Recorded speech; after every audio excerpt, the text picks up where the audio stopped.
Iran और Israel के बीच चल रहे जंग को 7वां दिन है और अब ये जो वॉर है एक्सेलरेट हो रही है, अग्रेसिव तरीके से ईरान इजराइल पर अटैक कर रहा है। लेकिन इस बीच सवाल ये भी उठ रहे हैं कि क्या अमेरिका भरोसे लायक है, और अगर अमेरिका भरोसे लायक नहीं है तो क्यों नहीं है।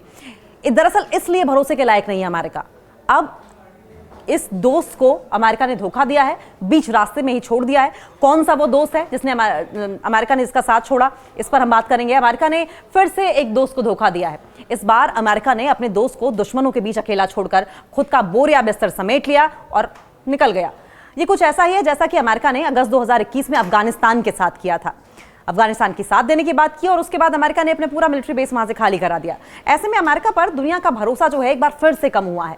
अमेरिका को लेकर कहा जाता है कि ये मौका मिलते ही अपना काम निकालता है और निकल जाता है, यानी कि अमेरिका सिर्फ और सिर्फ मौके का साथी है। अमेरिका अपॉर्चुनिस्ट देश है। यह देश दुनिया में अपनी धोखेबाजी के चरित्र को लेकर, अपने धोखेबाज कैरेक्टर को लेकर बदनाम है। ऐसा शायद ही कोई दोस्त होगा जिसे अमेरिका ने धोखा ना दिया हो। अब इस लिस्ट में सीरियाई डेमोक्रेटिक फोर्सेस का भी नाम शामिल हो गया है। ये वही मिलिशिया है जिसे अमेरिका ने सीरिया के तत्काल बशर अल असद की सत्ता के खिलाफ खड़ा किया था। बाद में इस मिलिशिया का इस्तेमाल सीरिया और इराक में इस्लामिक स्टेट के खिलाफ युद्ध में किया गया। लेकिन अब न तो सीरिया में असद की सत्ता बची है और ना ही इस्लामिक स्टेट बचा है, और ऐसे में अमेरिका ने सीरियाई डेमोक्रेटिक फोर्स को इसके भाग्य के भरोसे ही छोड़ दिया है। अमेरिका ने सीरिया में 2 और मिलिट्री बेस खाली किए हैं। रॉयटर्स की एक रिपोर्ट ये कह रही है कि अमेरिकी सेना ने उत्तर पूर्वी सीरिया में 2 और सैन्य ठिकानों से अपने सैनिकों को वापस बुला लिया है। इन अड्डों पर अब नाम मात्र के ही अमेरिकी सैनिक बचे हैं, यानी कि साथ देने का वादा अमेरिका ने जरूर किया था, लेकिन अब साथ छोड़कर बीच में ही निकल लिया है। इस बीच सीरियाई डेमोक्रेटिक फोर्सेस के कमांडर ने यह भी कहा है कि अमेरिका के इस स्टेप से सीरिया में इस्लामिक स्टेट के फिर से उभरने की संभावना बढ़ गई है। इन दोनों मिलिट्री बेसिस को ज्यादातर खाली कर देना कहीं ना कहीं सीरिया को भारी पड़ेगा। इन दोनों सैन्य अड्डे ज्यादातर खाली पड़े हैं जो, और दोनों पर सीरियाई डेमोक्रेटिक फोर्सेस की छोटी टुकड़ियां तैनात है। अमेरिका की मदद से वहां पर एक ताकतवर टुकड़ी जरूर बन गई थी, लेकिन अमेरिका साथ छोड़कर चला गया। अमेरिका ने अपने फोर्सेस को वापस बुला लिया।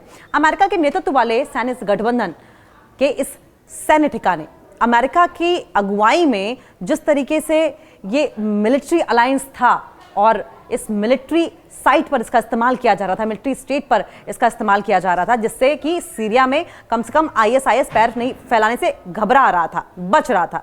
वहां पर कैमरे लगे थे, इस साइट पर वो कैमरे भी हटा दिए गए और बाहरी दीवार पर रेजर वायर अब भी मौजूद है। सीरिया में 4 अमेरिकी मिलिट्री बेस को खाली कर दिया गया है। अमेरिका ने 4 मिलिट्री बेसेस को पूरी तरीके से वहां से हटा लिया है। एक ठिकाने पर रहने वाले एक कुर्द राजनेता ने यह जानकारी दी है कि अब वहां अमेरिकी सैनिक नहीं है। दूसरे बेस पर मौजूद एसडीएफ गार्ड ने भी बताया कि सैनिक हाल ही में वापस चले गए हैं, अमेरिका ने उन्हें वापस बुला लिया है, लेकिन उन्होंने यह बताने से इनकार कर दिया कि कब वापस गए।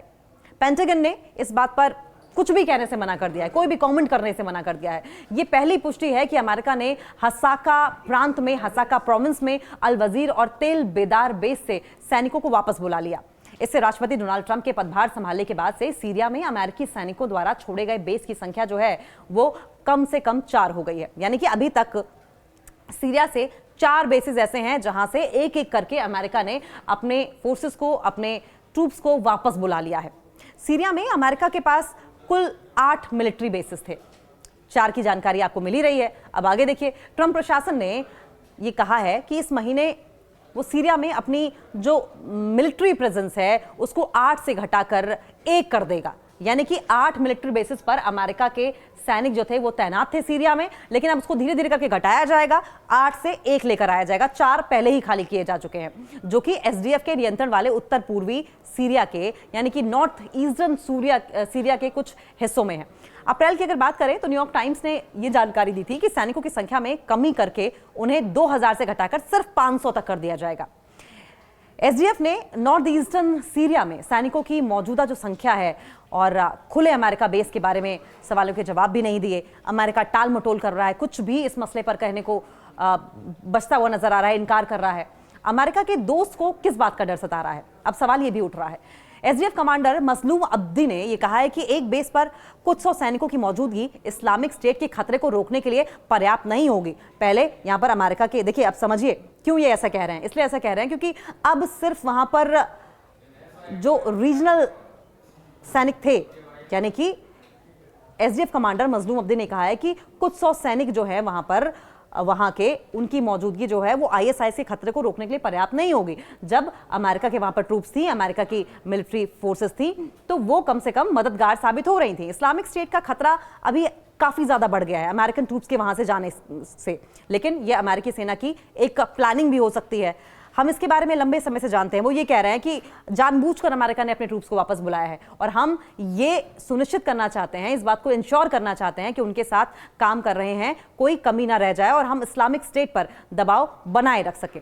अब इस्लामिक स्टेट जो है, देखिए अमेरिकन ट्रूप चली गई हैं तो जाहिर है जिस बात का डर था वही हुआ। इस्लामिक स्टेट्स फिर से सक्रिय हो गई हैं, फिर से एक्टिव हो गई हैं। दिसंबर में अलग अलग इस्लामी विद्रोहियों के हाथों सीरियाई तानाशाह बशर अल असद को हटाए जाने के बाद से इस्लामिक स्टेट फिर से सक्रिय हो गया है, फिर से एक्टिव हो गया है। अब्दी ने कहा कि सीरिया के कई शहरों में आईएसआईएस की जो ब्रांचेस हैं वो फिर से एक्टिव होती दिखाई दे रहे हैं, जिसमें दमिश्क भी शामिल है और विदेशी जिहादियों का एक समूह भी है, एक ग्रुप भी है जो कभी सीरियाई शासन से लड़ता था और अब उसके साथ ही जुड़ गया है। उन्होंने इस बारे में विस्तार से जानकारी नहीं दी, बहुत डिटेल इंफॉर्मेशन नहीं दी है, लेकिन उन्होंने कहा कि असद के पतन के बाद की जो अराजकता है, जो वहां पर जिस तरीके से लड़ाई झगड़ा छिड़ गया है, उसमें आईएसआईएस ने सीरियाई शासन के डिपो से हथियार और गोला बारूद जब्त कर लिया था। यानी कि कहीं ना कहीं सीरिया को इस तरीके से बीच में साथ छोड़ जाने का, अमेरिका का साथ छोड़ जाने का खामियाजा भुगतना पड़ रहा है, नुकसान झेलना पड़ रहा है।